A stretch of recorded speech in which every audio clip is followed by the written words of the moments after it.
Hello, humanity. You are created by God and loved by your creator. Let's get right into it. My name's Deb Thomas, coming to you from the great state of Michigan and the city of Detroit, Detroit proper. Mind you, I live in the city limits, and I'm here to introduce you to someone very special to me, someone very important to me, and you're not really going to get to meet them because they won't be on camera with me. However, I am going to get to share a little bit about who they are and how they've made a difference for me simply by sharing my journey with you. So, this will be probably the longest post I have because I normally hold an hour-long session with my therapist. Yes, we are up for a candid, open, and honest conversation about my journey in 2020 up to this point and how my therapist has supported me. So, long story short, this is a gratitude post. I generally open my gosh, what do I call those? Episodes, I guess, in talking about my journey and this content that I'm creating, with gratitude, and at least three things I'm thankful for. But this whole post is about that. So, I guess just to kind of give you a sense, why am I posting this? Well, for the same reason I'm posting everything that all the content so far, stuff that I want to read, write, or speak about later, sharing myself with people who are like-minded, who look like me, who are dealing in life post 2020 and are looking for just some encouragement maybe. So if you're encouraged by this, that's really great. But if I'm perfectly honest, I'm really posting this for me. I want to capture this content, my facial expressions, my tone of voice, maybe the emotions I experience while I'm on camera. And it's really just so I can reference it later for other opportunities for myself. Like I said, speaking, reading or writing at a later date. So I guess I'll jump right into it since this whole post is gratitude. In 2020, I met my now therapist, Shil, and we met via a family connection. I was looking for another therapist. I got a great referral from a family member. And once I connected with Shil on the phone, the idea and the opportunity was to meet in person, and then COVID happened, right? So I was like, I'm still down. I can do therapy over the phone. I'm a really great client. You should have me. So anyway, there our relationship was born, and we kind of started out from there. What drew me to Shell as a therapist is that he actually uniquely specializes in homeschoolers in faith-based contexts in terms of their families of origin and their upbringing. So, Shell, you may have to say a little bit more about who you are should people reach out to you and contact you, but that's the frame of reference in which I met Shell. I was dealing with some stuff in terms of my own family of origin concerns, my own personal residual issues in life as a result, and then the dynamic of being Black and homeschooled. So any of you who have watched the video post maybe about my 12-step recovery post, this kind of will dovetail with that, except we're just going to share a lot of the highlights of my journey. Not much backstory, but I really am just going to have an authentic conversation with my therapist, albeit one-sided, just to share with him and express appreciation. First of all, Shell, there aren't any words to actually express how much I appreciate your partnership and journey with me, especially through 2020, 2021, and my massive well-being scare with suicide ideation so blown up in my face in July. The fact that it's a full year later and I've been given clearance from my physician for that aspect of my health and well-being and my journey that chemically coming back into balance with serotonin. Huge big deal. And you have walked with me through all of it. Like, there are some horror stories, right? My definition of skeletons in the closet. And then there's this victory. So we're here to share kind of like the highlight reel with maybe a little bit of the understanding of where I was coming from. I may look away, and if I do that, there is a calendar that I'm looking at when I look like this on the camera. So I'm just looking at dates because I tend to recall events better if I'm looking at dates. Or I might look down. I've got a notebook here, and I've got a couple of notes that I want to be able to refer to. So a little bit of page turning will transpire. And then I've got this notebook, super handy dandy, with some additional notes in it. So that should be the sum total of the distraction that we have. I also have water, pen, and a Kleenex in case I'm really crazy. So here we go. We'll just jump right into it. So I probably want to say starting in 2020, when we first connected, Shell, I knew I was looking for um, a place to launch from with so much of the journey that I had already been under. I think by this point, I've already completed a step study in my 12-step recovery program. I've got a number of years of sobriety, at least three, I want to say maybe 2 years, I think, 2 years inside of codependency. And so some of the areas of recovery that I'll be talking about tonight with my 12-step will be codependency, the biggest one, critical speaking, anger. The other one was sexual integrity, and another area for sure in 2020, I picked up a chip for being Black with grace. And so I think I'll speak from maybe these arenas and maybe throw in my health story, maybe some of the breakthroughs in family of origin concerns that you've been amazing to walk with me through. Before I get into all of that, one of the notes I wanted to share is probably since 2021, and probably after getting back from having been out of town in July, where I had that massive flare up in terms of my health and well being, I read a really great book, and I actually continue to reread sections of this book. It's called Divine Disruption. It's written by the Evans family. They're in Dallas, Texas. I believe the majority of the family lives there. So Dr. Tony Evans, Crystal Evans Hurst, Priscilla Evans Shire, Anthony Evans, and Jonathan Evans all collaborated on a book that they wrote together after the passing of wife and mother, Dr. Lewis Evans. And Anthony says something in chapter 14 that I keep going back to because I find it incredibly encouraging when it comes to the world and the conversation of mental health, mental illness, therapy, and religion or Christianity, and how we will often add to the stigma of receiving therapy. And for Anthony to get therapy, being first of all a man and then being Black, to have this to say about therapy, to get himself supported with resources that made sense for his journey, I'm tremendously encouraged. So in that book, Anthony says, and I'm reading a couple of the comments there from chapter 14. He says, seek out the most competent, licensed therapist you can find. I resoundingly applaud this wisdom. It is brilliant. Yes, seek out the most competent licensed therapist you can find. In other words, don't let your listening or your speaking become heavy in the listening of friends and family. When you really need professional support, just go get the professional support. It makes a difference. I learned to do that. And then the other thing that Anthony said is look for a quality connection and empathy. And I have discovered in my journey, a quality connection and empathy supersedes someone who shares my same faith-based worldview. There is a lot to be said for the understanding of the mind and how it works. And I trust licensed professionals. Not all licensed professionals are created equal, which is why I chose Shil. Yes, Jill, that's why I chose you. However, you are looking for someone who is actually a match for what you're bringing. And when you are willing to just be authentic and that empathy is present, it makes a difference. So, Jill, I just want to say thank you for being an incredibly empathetic individual and for the listening that you have for my greatness, your commitment for me to succeed and win in life, especially in the area of my relationship with myself. That when that has reached like balance and homeostasis, when my mind is at peace, when I'm at peace with who I am, then the way I show up in the world is completely different. And I can't wait to get into some of those differences.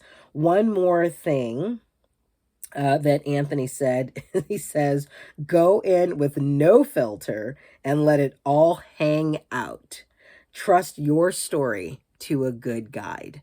So this is therapy is an incredible experience when you're able to trust your story to a good guide. So do your due diligence for all of those who might be watching. Go ahead and take the time to pursue discovering what it means to find a good therapist. And it can be discouraging. You may land one that you're like, not a fit. Don't quit. There are excellent therapists out there. There's a way to find really great therapists. If you guys have questions or concerns about that, feel free to leave something in the comments. I will come back and read them, and I'll show you some of my navigating, research techniques and platforms that I've discovered to find great therapists in my area. The other thing I've learned is really great book resources. Boundaries by Henry Cloud and John Townsend are absolutely they're absolutely phenomenal writers, and that's a phenomenal book. It's a great one to get started in anyone's journey, looking to kind of restore balance and homeostasis to your mental and emotional states. It just makes a difference. Okay, that being said, I wanted to get all those words out, getting all that out. Coming back to the areas I think I'm going to talk about, let's go ahead and jump right in with codependency. So for me, it has been, as of this year, September 17th, it will be a 4-year journey from the first chip that I got to September 14th, having a breakthrough in the area of codependency. Shil, probably when we met in 2020, just before the pandemic started, the space that I am in now, as opposed to where I started then, it is truly a night and day difference. I will say a couple of the things that really made the difference in our conversation for me to get to a place of balance was, and continues to be, our conversation about my pace in life, about the rhythm of my life. I will say, if I had to use a word analogy to describe it, I feel like I went from torrential, just currents, like in a river, just rapids of just energy flowing, just being moved by anything and everything. And I really feel like getting a better rhythm and a better pace. I feel like I've gotten a little bit of, I don't know, viscosity to my flow, and I feel more like molten lava. Like it's slow, it is definitely hot, it's impacting things, and for the better. And I love the rhythm of my life now. I love the pace and cadence of my life now. I do still have really hectic moments. One of the areas that I still see life being really hectic is establishing myself in terms of my career and some of my ambitions. Shil, I am incredibly ambitious. There are lots of things I want to do, and I tend to want to do them all at once. So right now, what I've got on my plate is working as a massage therapist, still pursuing opportunities as a voiceover talent. I have a children's book that I want to publish. I definitely want to pursue graduate school and my master's and my PhD if I'm able to. I've been wanting to relocate to Dallas, Texas for graduate school and to pursue my PhD. There's probably a couple other things on that list that I'm not saying, but they are still there. Maybe the couple are some podcasting, some mentoring, a little writing that I would like to do beyond my children's literature. Telling my story, I think, has come up for me recently. I've gotten the privilege of speaking at my 12-step recovery meetings. I've got a third opportunity coming up on August 25th, where I'll speak in Clinton Township. And I'm noticing that as I share and tell my journey, who I am in relationship to myself said out loud, it just has, the dark places that I've walked through are just less dark. I'm finding that I'm not by myself in this adventure. I'm not entirely alone inside of some of the darker places that I've moved through. So that's coming up. So pace of life and rhythm. So I noticed myself sleeping better. I noticed myself wanting to be active. I just feel better literally in my body. And that makes a huge difference for me because, massage therapy is a physically demanding career. Oh, yeah. I'm launching a company. I want to launch my own company. That's one more thing I should add to the list. I want to launch my own brand. We'll see how that goes. So back to massage therapy. It's physically demanding. However, I know that there is a there's a level of stamina I've gained at this point in my work routine. So I know what workload I can take in delivering care to clients, whether working with them independently at the spa where I work or at the rehabilitation space that I work at. So yes, I still have three jobs, Shil. I still have three jobs. I might get to narrow those down to one. But the biggest thing about that right now is, as a massage therapist, every environment in which I practice massage, it offers something a little bit different, and I really want to capitalize on my clinical skill set. So I want to have more medical information inside of my massage instead of just some of the hot stone aromatherapy feel good things. I want to be able to support people in rehabilitating out of injury. So I love that I'm able to push myself inside of a skill set that I'm passionate about. There's also something about working in an environment that is always pursuing a tranquil, even keel, even among my coworkers, to make sure that we are bringing our best energy, because the way we operate will encourage how our clients function, whether they're in rehab or whether they're grieving and needing to work some of those issues out of their tissues, or whether or not they don't want to leave their home, so I go to them and I'm able to support them with their wellness. And cultivating an environment. So I've noticed how I have to manage that place of balance for myself to be able to give that to someone else. And it's been a really tremendous experience. So, pace of life has definitely calmed down. It's still quite rigorous and I'm still quite busy, but I sleep really great and I'm getting things done that I want to do. In fact, Shil, now that I think about it, when I look at pace of life, I'm actually only doing the things that I want to do, which is quite unique because 28 years in customer service, I've spent a lot of time not doing things that I want to do, mostly fulfilling on the expectations and demands of others, which easily feeds into the codependency. And so being on this side of my recovery, like this far, as opposed to where I started, is really quite tremendous to be like, huh, I can actually, one, be doing what I want. I love doing it.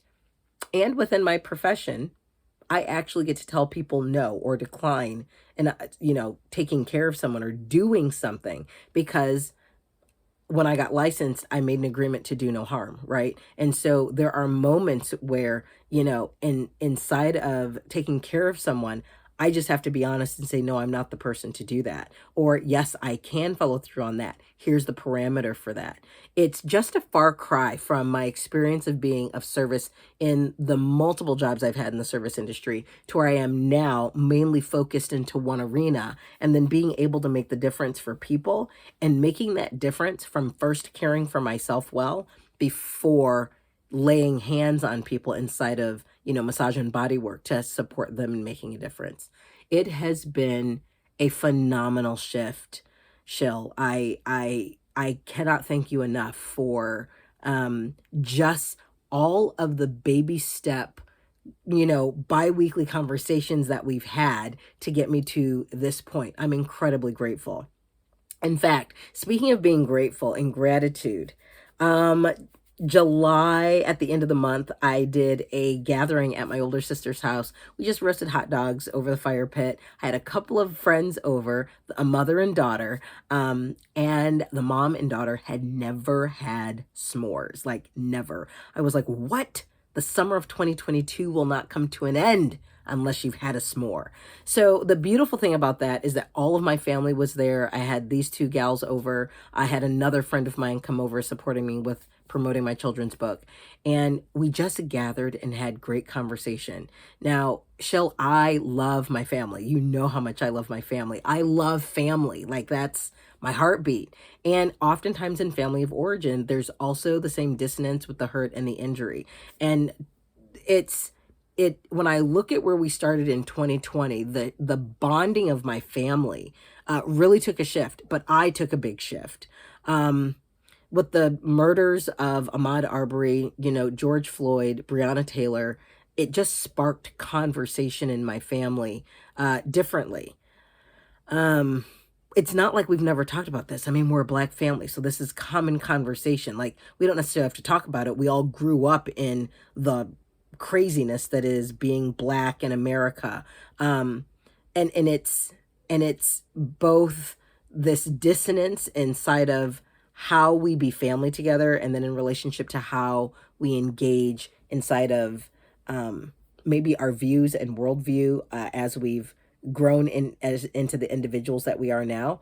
I'm loving the conversation that we get to have. I like the space of peace and calm that has shown up because I've been able to authentically share with my family and share out loud unapologetically, and to have it received has made a huge difference. So this gathering with my family at the end of July, just being with my family felt different. I was able to pour into my nephews who were in college and just share some things with them, which was huge. I've spent a lot of time with my niece who's recently graduated in pursuit of work and, building her own skill set as a gal who likes to knit and crochet and sell her product.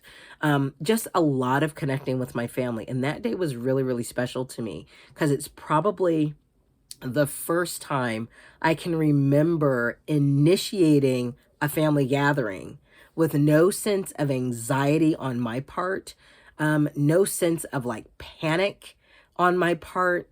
I was able to be completely present, even having coordinated the thing, so that I could be available to the people that were there.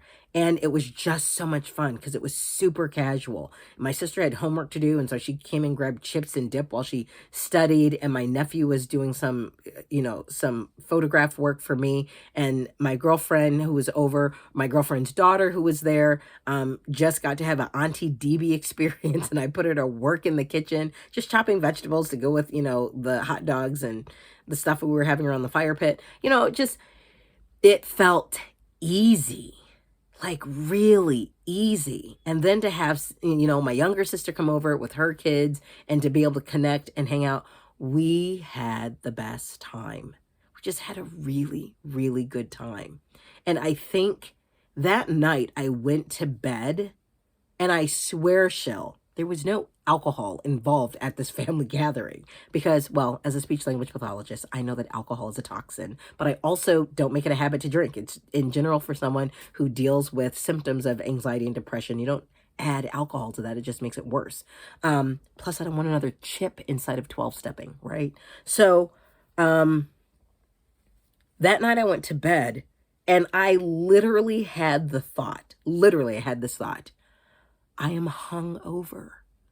I have a gratitude hangover. I mean, driving home, the script that my brain has learned to read over the years with its dysfunction and all the relational dysfunction and all the hurt and the injury undealt with, unhandled, the disordered practices, my disordered, behaviors around relationship and engaging with people. Like that night, the amount of gratitude that played over and over and over in my brain, I was like, I'm hungover. I have a gratitude hangover. That's what I have, a gratitude hangover. So I was like, I'm going to just sleep on this. If it is still here in the morning, I'll journal. I woke up the next day, Shil, and I was still hungover. So I grabbed my journal and I journaled 40 plus things in my list of stuff that I'm thankful for. And at that point I just stopped. I'm like, this is not going to go away. I think I'm just hungover. And then I closed the journal, and then throughout the rest of the day I kept having like this overwhelming sense of gratitude, appreciation just show up, and I just kept journaling. And it made me think of a scripture verse in the Psalms. Gosh, I wish I could remember the reference, but it says, I will declare the goodness of God in the land of the living.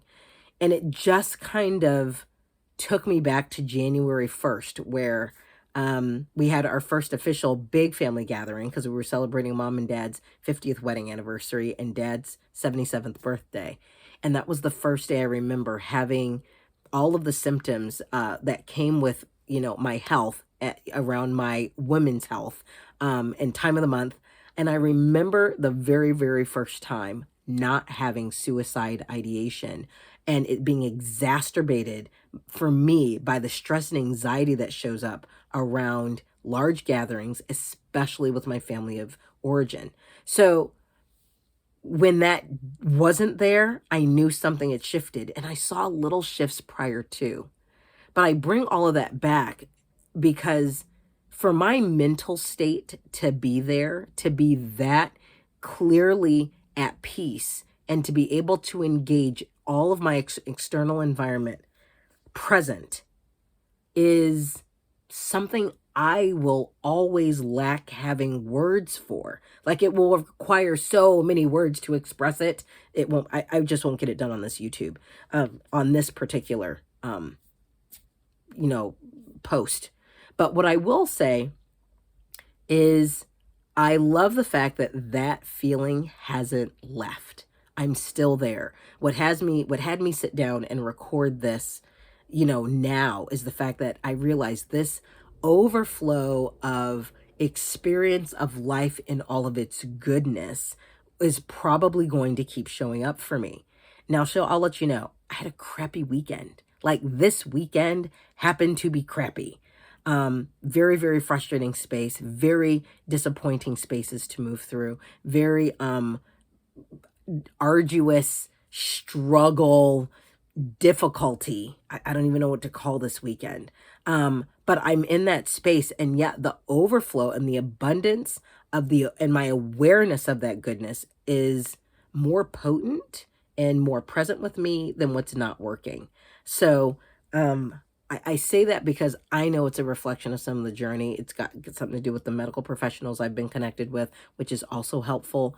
But the staying power of your journey with me, to get to this place to be at peace and to be able to engage my family completely at peace in my internal state, fully aware of my external surroundings, is a place that I didn't think was possible. And to have sustained it for, since January to now is a pretty big deal for me. So definitely grateful and appreciative for you for just having that journey with me.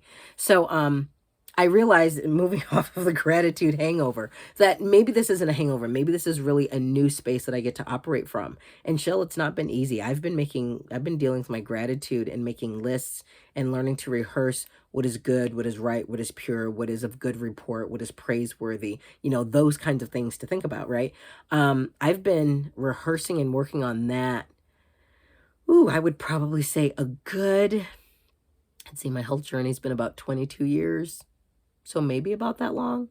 Been working on my gratitude at least 17 of those years. So for my brain to now be well and restored, and to have this new problem of constantly expressing gratitude and giving thanks, it doesn't come with any weight or heaviness. It's just truly this joyous space. I wake up that way. I'm really thankful. I go to bed that way. I'm really thankful. Even when my heart is full and my heart is heavy and things are difficult with the things that I want to accomplish, I am going to experience great disappointment. I'm going to experience big setbacks. I'm going to experience tremendous difficulty when I'm looking at for some things which look impossible to me. And so I'm really thankful. So it's, I don't know how else to say it, but I kind of refer to gratitude as one of the weapons in my armory or arsenal of resources that I go to when dealing in life is challenging. And life has not ceased. It is it has not ceased being challenging. So that being said, we'll just segue right into the fact that I took a chip in 2020 for being Black with grace. So yeah, life has not ceased being difficult. I'm still brown every day I wake up. It's like, I'm still brown. Shocker. Anyway, it has been a journey dealing with a couple of things. So, there continues to be conversations to be had around race. I join a Saturday call where I get to engage with a community of diverse people. It's a national phone call, or I should say Zoom call. And I get on there and I'm able to engage in dialogue with people really openly, both Black, white, male, female, and talk about what's there for me in this context. I am met with such grace. I'm also met with tremendous wisdom, and the academic and historical understanding of many of the people that I get to dialogue with on that platform is absolutely phenomenal. Every time I have a conversation, I learn something new, I glean something, and I'm able to apply it into my life immediately. It just, for every arena and area of life where you're going to encounter humanity, there's some version of something not being available to the Black population. And I don't cease to be aware of it. But the one thing I'm gaining for myself is that, how do I say this?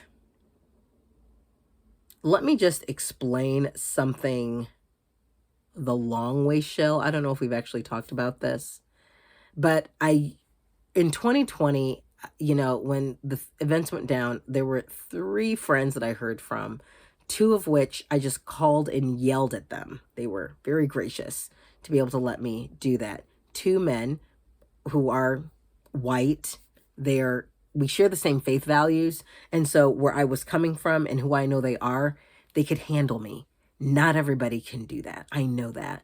And I had one girlfriend who almost couldn't handle me, and if it weren't for the fact that I was committed to resolving it, thanks to a friend who talked me off the ledge where I was going to dissolve the friendship because I was like, and mad at her. Um, I I learned I found a powerful place to stand. Um, Now there's something I want to say to you more immediately, but I want to backtrack and talk about what happened. So I was looking for a place to stand in 2020 because every white entity, white person construct, white person anything, I was just ready to like emotionally erupt and like blow people and relationships up simply because I was emotionally so distraught, angry, irritated. Gosh, irrited's not really even the word for it. I mean, I was just gonna erupt. And I believe Abba dropped it into my heart to understand who I am. And the context that he gave me is the order of operations. So, order of operations has a series of mathematical processes that, in and of themselves, are independently whole. They're independently exist in their own right. However, when you assemble these processes into the order of operations, if you don't put those processes in the correct order, you will get the wrong answer every time, no matter the fact that each of those processes are independently accurate on their own.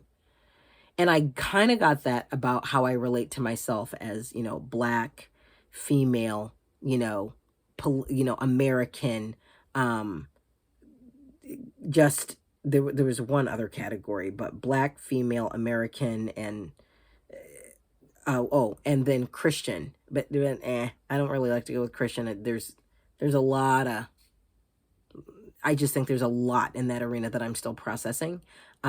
So Jesus follower is kind of how I sit with that one. Um, and so I recognize, depending on what order I listed, how I identify myself or relate to my identity as a person would dictate how I was filtering. And so if I'm Black first in my order of operations, every time I'm Black first, I'm ready to just like I am Black angry woman, like gonna go destroy something. Anytime I'm female first, every male entity or anything that's not female, I'm just gonna want to like destroy it.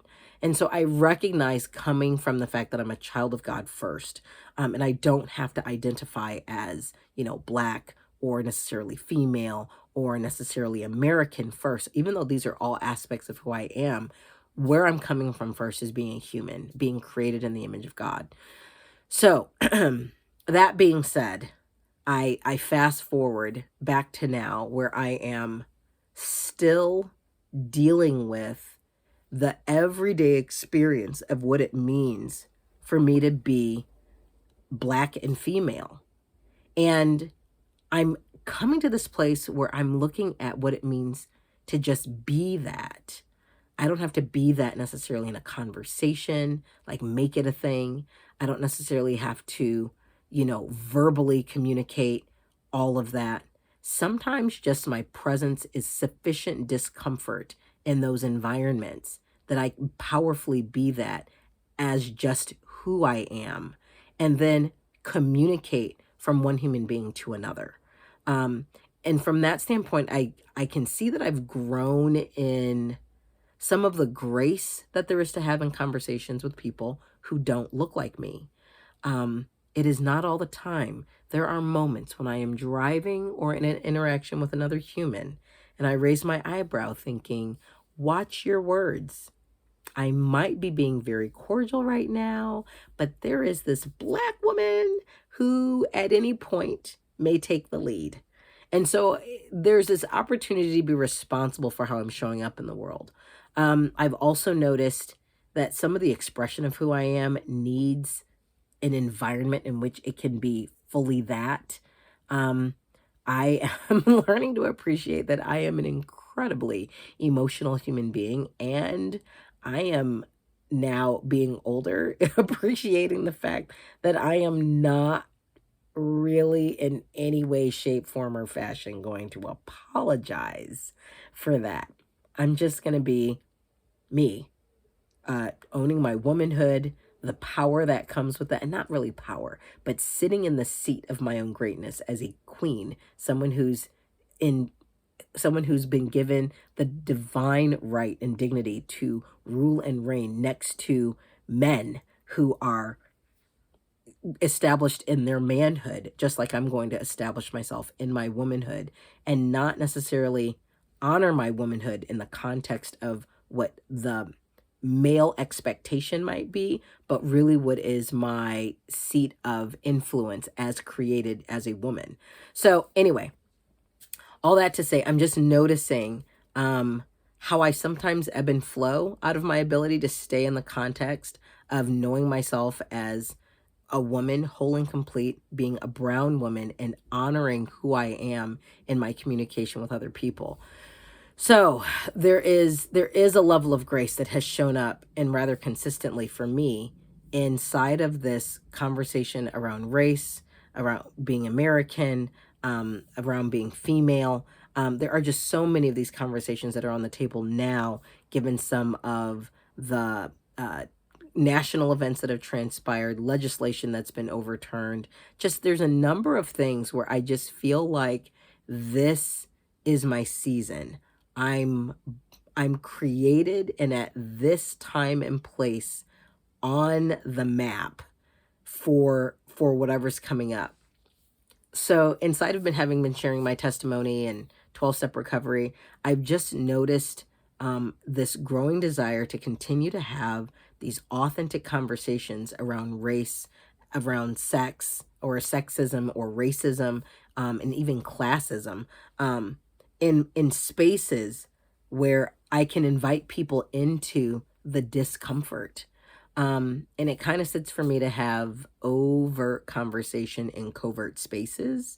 Um, so anyway, it's just something I'm exploring and looking at. And so I'm really thankful for the safe space it has been to be able to talk to you in my therapy session, to acknowledge where something gets the better of me and I become unglued and literally unable to deal in life, simply because of the context in which I'm living life. I am now more or less able and I don't say not wielding, but gaining mastery of my skill set in creating context for conversations or for content in which I can engage authentically, fully being myself, showing up alive in those situations. So this is ongoing. We will definitely be having conversations about this going forward, but I want to say I have just seen growth on my part in moving through those spaces. So that's something that I'm really excited about. I think those are probably two of the biggest things for me that have shown up. There's a couple other spaces I wanted to mention and talk about. Um, just touching on, let's see, friendship dynamics. I think let's talk about that a little bit. That's had a lot of growth, a lot of healing. I'm definitely making new friends. I'm excited about that. Um, I've got friendships that I struggled to be able to hold with an open hand, if I'm honest about it, and because I was closing my hands to hold those friendships open, I just gave sent a communication to a couple of them to say, I am not in the same place that I was in this friendship. And I actually am doing some shifting. I'm not really sure how this is going to land, or that our friendship is has the wherewithal to carry this shift that I'm going through. Very thankfully, two of those girlfriends actually showed up at the first time I shared my 12-step recovery testimony. I was very thankful to see them, but I still have a space that I'm moving through that I'm not quite sure I've landed. And so I've been very thankful for now being able to hold those friendships with an open hand and really giving those friends grace as they are very busy women and mothers and wives raising their children, caring for them. I'm noticing a shift in how I'm relating. There are amazing people who will probably always be in my life, but the intensity with which we engage in various seasons of life will ebb and flow. And I'm currently in this space where I'm so busy. My friendships are mostly directly connected to the areas that I'm either doing some growing in, developing in, business projects, writing projects, wanting to apply for graduate school, just finding myself in a new circle and dynamic, and finding myself in a new place of peace in my relationships. Codependency, as I say in my story, is a terrorist. So these are areas that have really suffered, I want to say, in the last decade or so, due to the fact that I was super unhealthy. So to see myself be this healthy and to manage those friendships differently and better has been really, really great. Also continuing to have very candid and honest conversations at whenever those opportunities arise with my family. That's been really awesome. So just finding myself overall, incredibly enveloped in peace. I mean, amazing peace. One of the things I learned early on in this journey is that choosing not to choose in itself is a choice. And I recognize that one way or the other in this journey, especially when my wellness was at its height and its peak when I was sick, that I could either be dealing with a very difficult situation, taking steps to improve it, and it would be difficult, or I could stay where I was and it would be difficult. And I feel like choosing to deal with the difficult and get well, I felt like there were just these moments and places where I could see and experience a new potency in the area of peace. And I learned that at that point, no matter what was happening, I was going to follow the peace.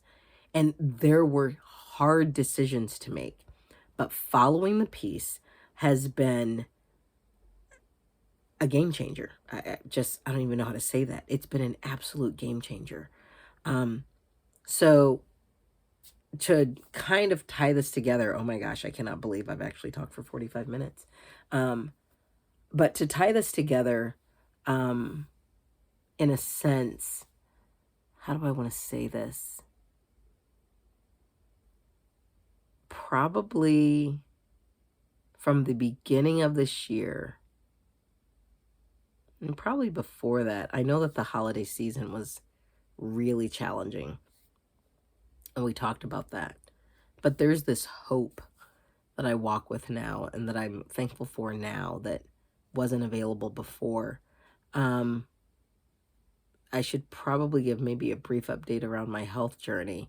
So as you know, I had a massive break. I had a big breakthrough, massive breakthrough, in January of this year, where my doctor let me know that the protocol that I was on to bring and restore balance to my serotonin levels was actually achieved with curative results. So I was able to complete that protocol. Yay! So excited about that. I'm still excited about that. Like, Shil, I absolutely love being a woman and having a cycle. Like, maybe it's TMI for all those watching, but you know what? I don't have the little gripes and the complaints. I just take really amazing naps. I eat super yummy food. Bring on the macaroni and cheese, the dark chocolate, like all of it, the soaks in the tub. Like, I love being who I am. And it's just a reminder of where I've come from, to know that for about 22 years, every, girl week, as I like to call it, leading up to girl week was accompanied by some severe, I mean, just some days, uh, severe suicide ideation. I did a math calculation and discovered that's 264 times I chose not to die. Now, 264 times is quite a few. It's quite a few. So, what I'm thankful for is to literally be experiencing what I call the goodness of God in the land of the living, to be awake and alive to the experiences of life, to cry at something that's difficult, to grieve about something that's hard, to be sad with a friend, or, grieve with my niece when she doesn't get her way. Like, I know it's hard and you still can't. And I understand. I get it. um there's been that, like, to experience the full range of emotion without going to those places that are really dark and dangerous, where I'm not where I'm a danger to myself and possibly others, to see that balance restored, to be able to enjoy being on the road and driving and doing what I love as a mobile massage therapist. That to me has been really tremendous. So that health journey, has come quite a ways. I'm still working in one more category, dealing with a progesterone balance, and restoring that. And it's going really well. So I'm super thankful for that. But what I just really love is the fact that you've always championed all of my well-being pursuits, to check in with my professionals, to defer to whatever I had going on, and to help me find the balance while being in those difficult spaces, like doing what my doctor said, but my mental and emotional state was like, ah.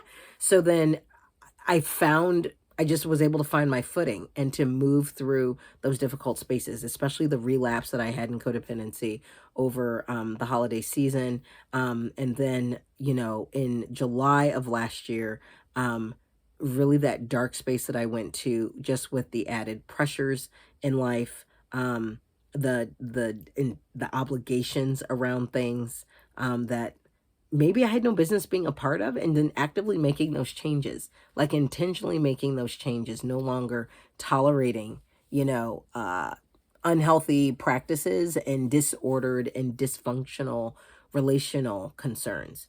So, just really thankful for that. Let's see, something else that I wanted to share. There's so much to be thankful for. Um, I was going to say a little bit more about my health journey. I think that's a post for another day. Um, I've been able to pour into the lives of a few other people, mostly this funny and interesting little thing that keeps happening where I continue to randomly run into women who want to be in friendship or in community with me in some way. I'm having a lot of fun with it because they're coming from unexpected places. And I'm just in the discovery of living life and partnering with them to whatever degree I am able to. I've got a gal that I walk with on Monday mornings, and we haven't been walking because my energy and stamina around massage is, I'm trying to work it out, and so Mondays are my day off, so I like sleep. So I've missed her a few times, but we check in throughout the week, or sometimes I see her in the neighborhood. That's been really great. I've got another girlfriend. We just like to eat ramen together, so we'll get together and talk about life and eat ramen, check in on the phone with each other and talk, which has been really great. Including my girlfriend, who is also a massage therapist, meeting her daughter. Those are the ones who hadn't had s'mores, honestly. And having them in my life, and really, her daughter's 11, so I feel like I'm auntie again to an 11-year-old. And just being able to pour into that young lady's life. It's been an interesting journey. So I'm just looking at where am I at this season in my life as a woman where I am, both being pulled up, and following, looking at what mature womanhood looks like, and then the opportunity to reach back and encourage some young ladies to say, you know what, you're doing really great. I've been there. I've done that. I'd like to see you win. I want to see you succeed. Yeah, let's just walk it out together and see how it goes. I'll just be transparent and honest with you. And however the chips fall, like we'll just deal with what happens in life right then. So that has been an absolute gift. One of those young ladies is the niece of my older sister, who's recently graduated and looking for work. And so it's been a lot of fun just to get to know her. And it's been really challenging because there's so much about her that's so great. And so I'm noticing I have something to learn from these young ladies. Like it's not all me just pouring into them, but they are able to pour into me. And I get incredible value out of just some of those friendships and those relationships. So super excited about that. Um, Goodness, like there's so much goodness. Um, there was something I was going to mention and it keeps escaping me. It comes up when I'm mid-sentence talking and then it disappears. So I may just have to interrupt myself mid-thought and get it out. Um, what else was there? Oh, speaking of womanhood, my mother. Okay, so I've participated in leadership and training and development programs. I've been doing that for about, I don't know, 15 years or so. So I just recently completed a course in July. Yeah, I completed a course in July and I got this whole new relationship to my mom. So I am the spitting image of my mother. I think the biggest difference between she and I is a stranger is a friend that she hasn't met yet. And in my opinion, a stranger is probably the next person that I'm going to beat up. Like, I don't know you. We're not hugging. Mom hugs everybody. Anyway, no, I'm not going to actually beat people up. I'm just saying, I'm probably a little bit less warm and fuzzy than my mother. I don't think I'm very warm and fuzzy at all. I think I'm just very direct and to the point. Maybe I like you, maybe I don't, but we'll find out before I hug you or shake your hand. Like we'll just talk. How about that? Um so I got this whole thing with mom that I didn't see it coming, but it has altered our communication for the better. Um, Not because mom's done anything, but I sat and did the work of just getting present to what is it that I'm resisting, about being so much like my mom. And I realized I just have so much more in common that I share with mom. And it's brilliant. It's absolutely beautiful. Some attributes that are fairly endearing to me. And then there are some that are not so endearing that I can now see because I am clear I am my mother. And I think I can really appreciate being able to say that I am so proud to be so much like her. Um, it is generally the number one thing to say, like, oh, I don't want to be like, whoever. But there is some untapped conversation with my mom that I am excited about exploring as the opportunity shows up, just to be able to acknowledge and maybe discover some of the origin of my mother's journey, what's got her to this point, what got her to 50 years of marriage with my dad, what got her to age 77, in this life and what she's experienced. Um, but just wanting to posture myself to be able to glean and listen to my mom and some of what she has to share and building our friendship more has just given me a lot more compassion, I think, for the woman that I don't know over there that lives so much over here with me. Um, and to really find myself giving grace and in turn giving that same grace to myself. Um, I absolutely love my mom.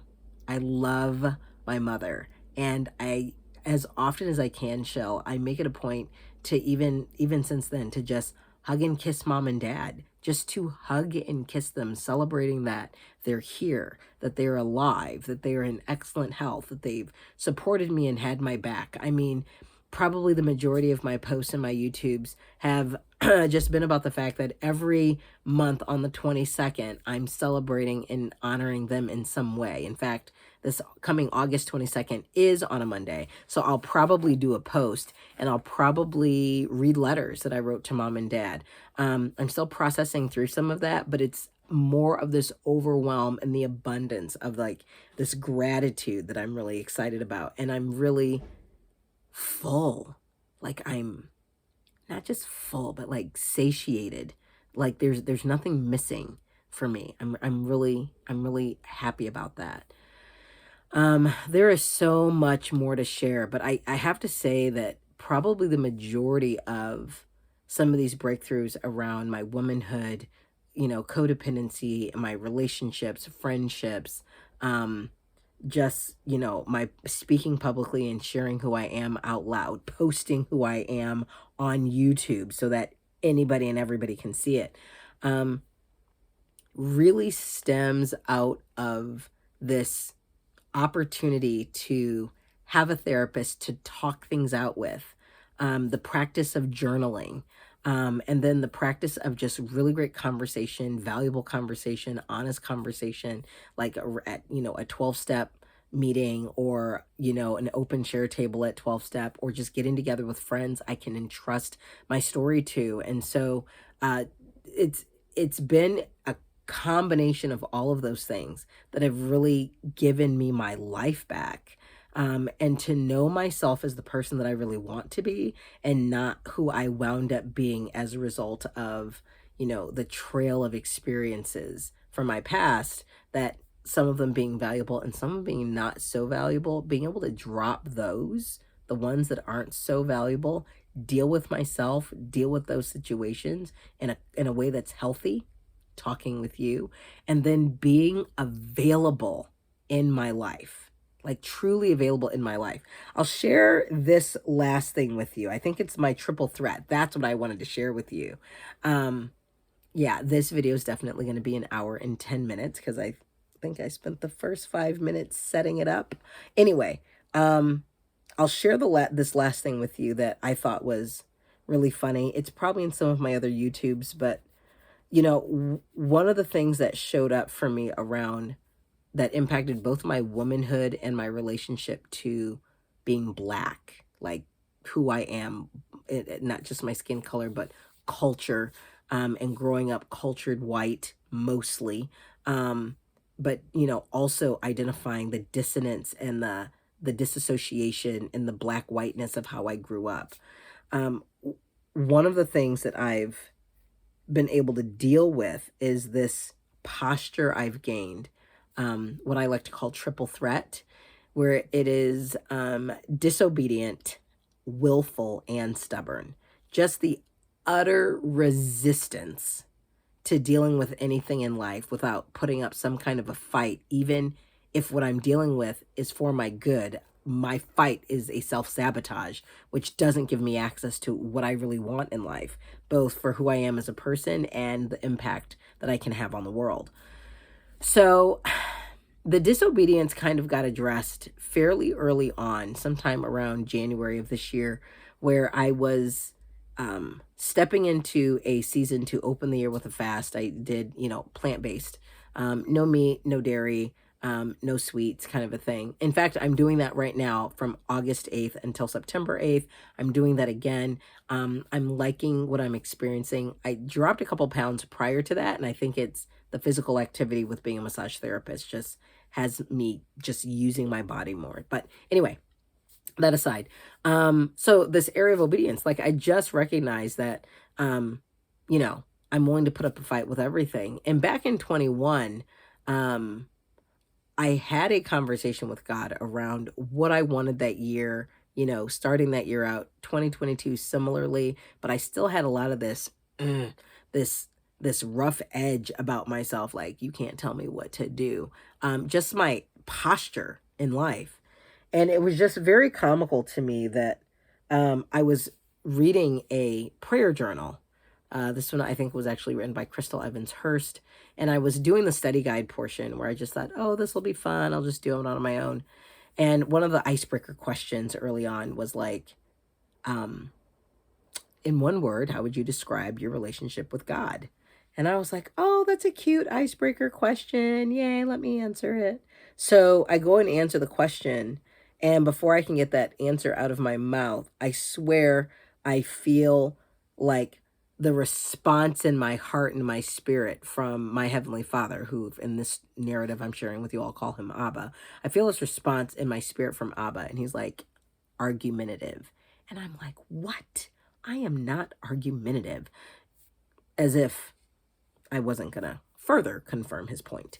And so from there, it took off. And one of the things that I made, long story short, I mean, really long story short, the one thing I came to peace with was the fact that I learned in the passage in the book of Luke, in the first chapter, where Mary says in response to the angel, you know, after she discovers she's supposed to be the woman who's chosen to carry the Messiah, and, you know, and her response to the angel is, I am your servant. May it be unto me as you have said.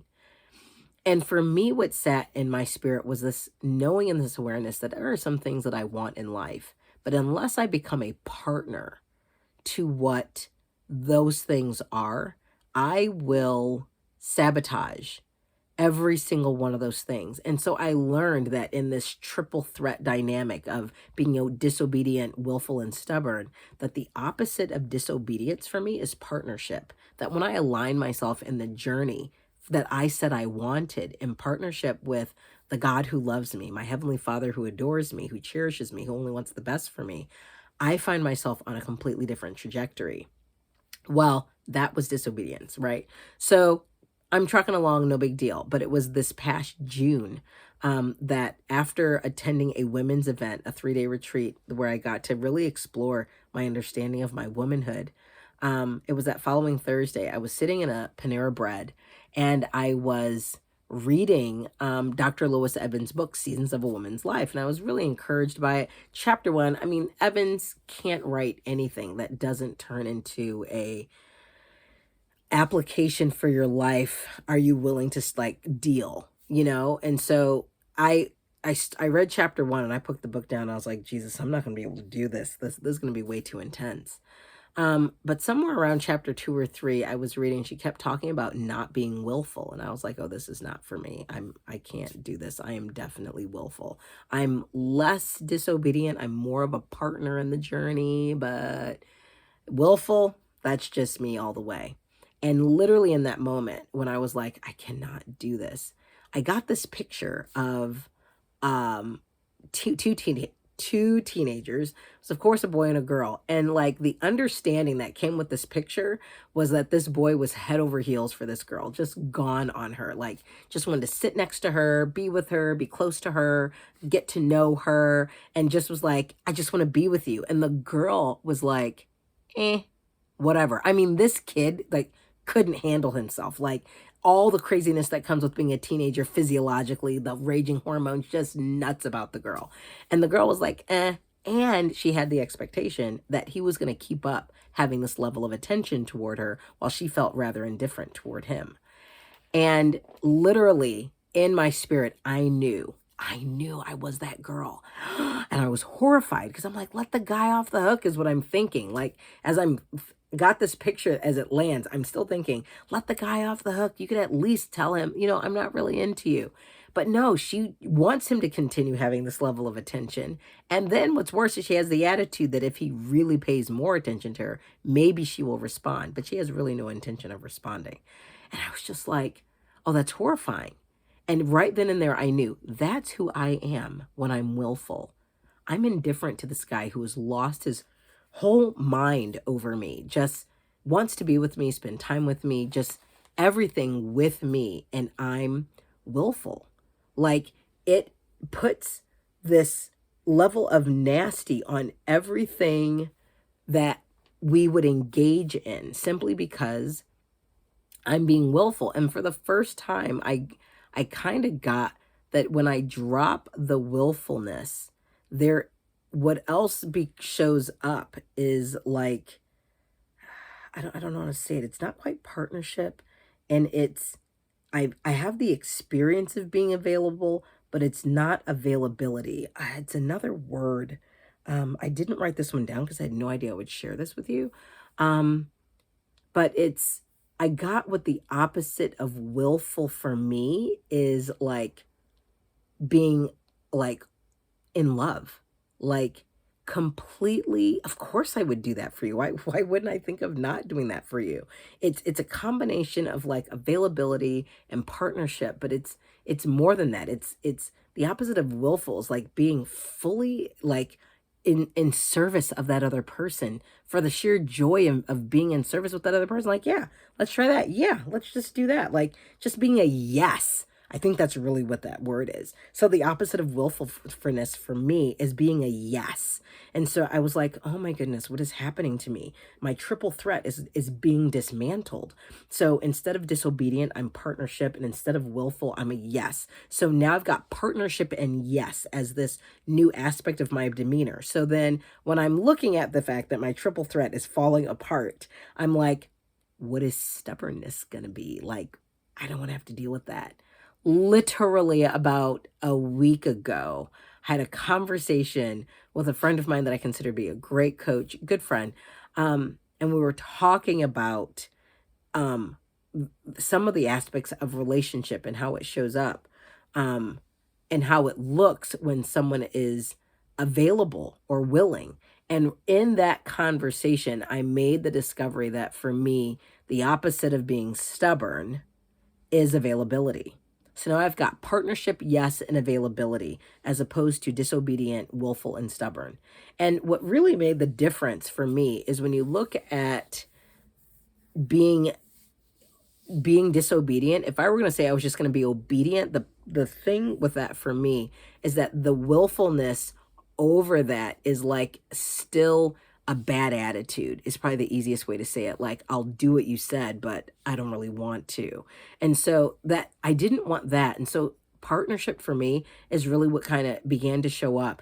I mean, I could just go on and talk about some of this stuff, Shil, because for me to discover this aspect of, disobedient, willful, and stubborn, for me turning into like partnership, yes, being in love and availability, I really began to get this clearer picture of what's been impeding some of this adventure and some of this joy and the beauty of one being pursued in a relationship and being available to be pursued in a relationship. Like, there are just some things, and we'll get to talk about this in one of our other sessions that won't be on YouTube, but there are some aspects of that that are just really beginning to blossom and open up for me. And I'm learning to practice and cultivate some of these new attitudes or postures of my heart in a way that leaves me fully available to my full expression of who I am in life.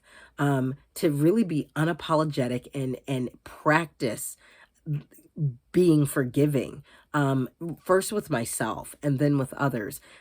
Just that posture shift has let me see how I show up differently, or what can be different for me in the area of romantic relationship. It's altered and shifted how I relate in my communication and my daily action in light of what I say I believe and who God is in my life.